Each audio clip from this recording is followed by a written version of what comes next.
वक्त हमारे समक्ष है गंगोत्री रिजॉर्ट्स के संचालक श्री ठाकुरदास जेठवानी जी।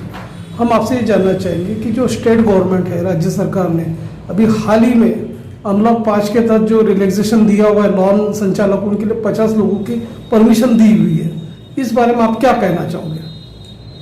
अनलॉक 5 में राज्य सरकार के जो स्टेटमेंट है वह बहुत गलत, सरासर गलत है। आदमी बेरोजगारी और परेशानी से केटर्स का धंधा खत्म हो चुका है, डेकोरेशन का धंधा खत्म हो चुका है, लॉन के मालिकों का धंधा खत्म हो गया, होटल वालों का धंधा खत्म हो गया है। इस बीच में यदि 50 लोगों को परमिशन मिल रही है तो उसमें तो नौकरों का खर्चा भी नहीं निकलेगा, तो आदमी धंधा क्या करेगा और लाइट के बिल किराया कहाँ से भरेगा? आज के इसमें अनलॉक 5 में गवर्नमेंट को कम से कम जितनी कैपेसिटी है उसकी आधी तो भी परमिशन देनी चाहिए। और जबकि ऐसे नागपुर में बड़े बड़े लॉन भी हैं, छोटे लॉन भी हैं, कम से कम 50% की परमिशन देंगे तो कम से कम रोजी रोटी निकाल पाएंगे।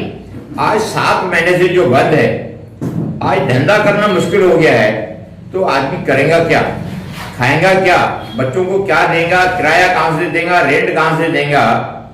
लाखों रुपए रेंट भरना पड़ता है, दुनिया भर के टैक्सेस है, इलेक्ट्रिक का बिल है। जो इलेक्ट्रिक का बिल इतना भारी पड़ता है रिसोर्ट मालक को कि कहां से लाएगा? आज मेरे जैसे आदमी ने 6 महीने से लाइट का बिल नहीं भरा है, 6.5 लाख रुपए मेरा बिल आया है। कहां से भरूंगा? जब मेरे पास इनकम ही नहीं रहेगी, बिल कहां से भरूंगा, टैक्सेस कहां से भरूंगा, स्टाफ को पेमेंट कहां से करूंगा? 2 लाख रुपए महीने की स्टाफ की पेमेंट है, कहां से भरेगा आदमी? इसलिए मैं रिक्वेस्ट करूंगा राज्य सरकार, स्टेट गवर्नमेंट से तथा केंद्र सरकार से कि कम से कम 50% जिसकी कैपेसिटी जितनी है लॉन की, उसके 50% अलाउ करना चाहिए। मेरे गंगोत्री रिसोर्ट में 10,000 आदमियों का खाना खा सकता है एक टाइम में, तो कम से कम 2-2.5 लोगों को तो परमिशन मिलेगा ना। जब उतना नहीं देंगे तो रिसोर्ट में चलाने का मतलब क्या रहेगा? एक तरफा देखा गया है कि जो हॉल संचालक है उनका एक विशाल मोर्चा निकला था। उन्होंने मांग ये की थी कि सरकार ने हमको यदि रिलैक्सेशन देती है तो हम जो सरकार के जो प्रोटोकॉल है, हाइजीनिक के प्रोटोकॉल है, उसके तहत हम व्यापार करने के लिए तैयार है, लेकिन हम लोगों को मिनिमम 500 की परमिशन दी जाए। एक तरफ केंद्र सरकार 200 की परमिशन दे रही है, एक तरफ से राज्य सरकार 50 की दे रही है, तो ये एक संभ्रम की स्थिति है। तो ऐसे संभ्रम की स्थिति को आप किस नजरिए से देखते हैं?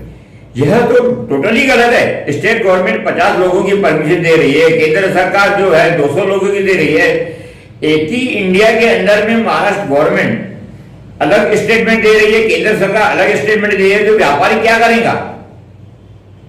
आज विपरीत परिस्थिति में दुकानदार जी रहा है, चलाना मुश्किल हो रहा है, तो क्या करेगा आदमी? ये 50 और 200 में से भी कुछ नहीं होना है, उसमें खर्चा भी नहीं निकलना है। लोगों का जीना दुर्बल हो चुका है। एक तरफ देखा गया है कि जो हॉल संचालक है, होटल मालिक है, उनके एक तरह से अपना होटल में जो इन्वेस्टमेंट किया हुआ है उनको रेंट देना है, जीएसटी देना है, हर तरह के खर्चे हैं, जो स्थायी श्रमिक है, लेबर है, उनको भी पेमेंट करना है, तो कर्ज के जाल में फंस चुका हुआ है। और दूसरी तरफ सरकार को ईएमआई की भी सुविधाएं नहीं दे रही है और नई आर्थिक पैकेज दे रही है।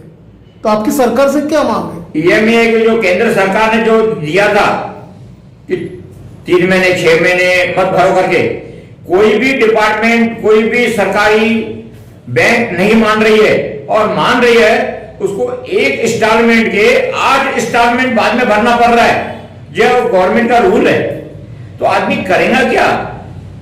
मेरे जैसा आदमी 1,34,000 रुपए इंस्टॉलमेंट भरता है, वो इंस्टॉलमेंट यदि मैं 8 बार भरूंगा बाद में, तो कहां पहुंचूंगा?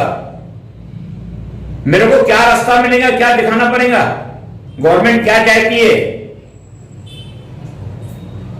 क्या डकैती करेगा दुकानदार? क्या करेगा? चोरियां करेगा? हाल ही के दिन क्या आत्महत्या करेगा? आदमी को मरने के लिए मजबूर कर रही है सरकार। हाल ही के दिन में देखा गया है कि कई हॉल मालिकों ने आत्महत्या की है, कई लोग उपासमारी का उन पे समय आ गया, उसके बावजूद भी सरकार ने उनको दरकिनार किया हुआ है। और यहाँ के जो नागपुर के जो हेवीवेट मंत्री है, एमएसएमई मंत्री श्री नितिन गडकरी साहब, उन्होंने भी ठोस आश्वासन दिया, लेकिन उस आश्वासन का भी कोई फायदा नहीं हुआ। अभी तक कोई भी सरकार ठोस निर्णय पे नहीं पहुंच रही है, तो आम नागरिक क्या करेगा? मास्क पे पहले जो मजबूरन 200 रुपए फीस दी, अभी 500 रुपए कर दिया गया है। नागरिक के जेब में पैसा है नहीं, रोजी रोटी है नहीं, कहां से लाएगा 500 रुपया? आज 500 रुपए लाने के लिए उसको कोई चोरियां करना पड़ता है, डकैती करना पड़ता है। आज लूटमार हो गई है, बलात्कार हो रहे हैं, रेप हो रहे हैं, लोग जेब काट रहे हैं, चेन स्क्रेचिंग हो रही है। ये बदमाशगिरी पे वो लोग उतर चुके हैं।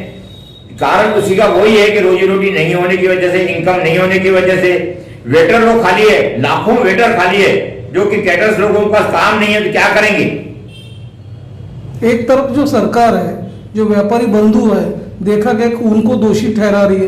वो बोल रहे कि कोरोना का संक्रमण फैलाने में व्यापारियों को बहुत बड़ा योगदान है, जबकि आप लोग व्यापार करते हैं तो काफी एहतियात बरतते हैं, डिस्टेंस मेंटेन करते हैं, इसके बावजूद भी आरोप आप पे लग रहा है।